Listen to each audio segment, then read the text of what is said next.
Hello everyone, welcome to the Junebug Rancho. Alright, let's set the scene. Imagine New York City in the mid-1960s. It's a buzzing hive of creative energy, a proper melting pot of ideas. In the middle of all this is an artist named Andy Warhol. You've probably seen his work. He's the one who made soup cans and pictures of Marilyn Monroe into high art.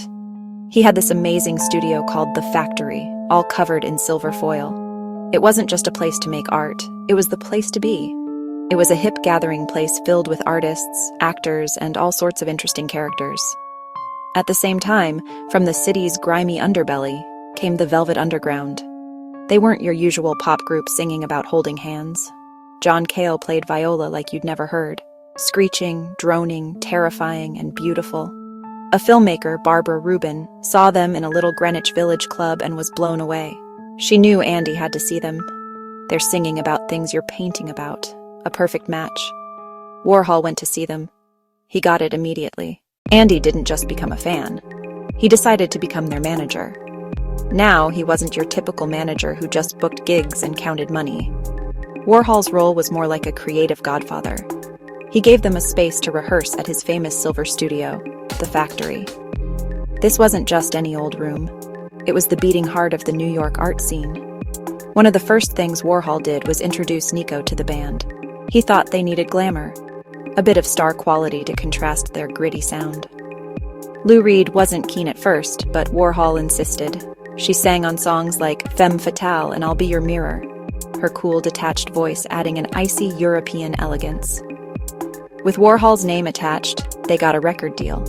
He was producer, but not the usual kind. He didn't fiddle with knobs or tell John Cale to turn his viola down. He created an environment where they could be themselves. He said his job was to show up and say, "That's fantastic." And then the cover, one of the most famous ever. A bright yellow banana with "Peel slowly and see." Peel the sticker and a pink banana appears underneath.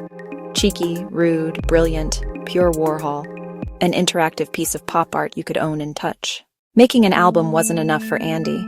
He wanted to create a whole world around the band's music. He wanted to design an experience that would overwhelm your senses. This led to the creation of his incredible multimedia shows, which he called the exploding plastic inevitable.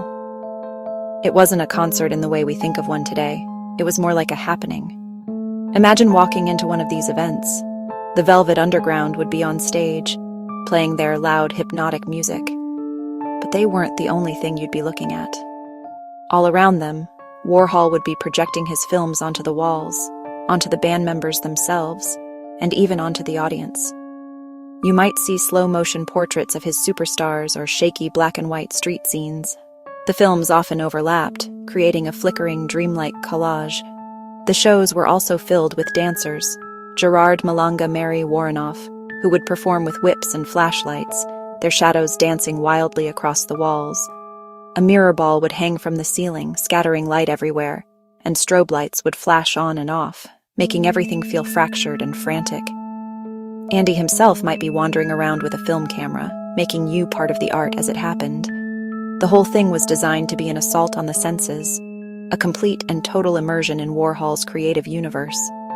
Before this, art was something you looked at on a gallery wall, and music was something you listened to at a concert. Warhol smashed those walls down.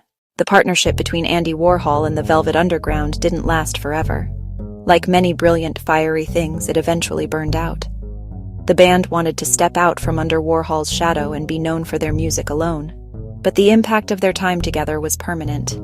It sent shockwaves through the art world and the music world that we can still feel today.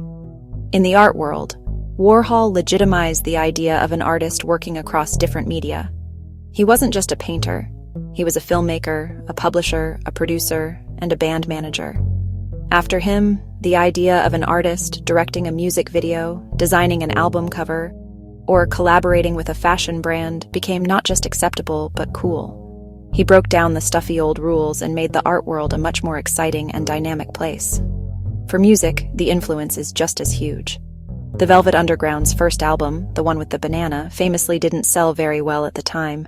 But there's a famous saying that everyone who did buy a copy went out and started their own band. They opened the door for so many genres that came later. Punk, new wave, indie rock, and grunge. They proved that you didn't have to be a perfect musician or sing happy songs to make powerful, important music.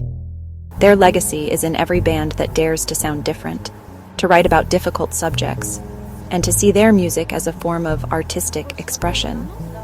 Because their collaboration is the ultimate blueprint for creative synergy. They showed us that art and music aren't separate languages. They're just different dialects of the same creative conversation. And that, my friends, is a work of art in itself.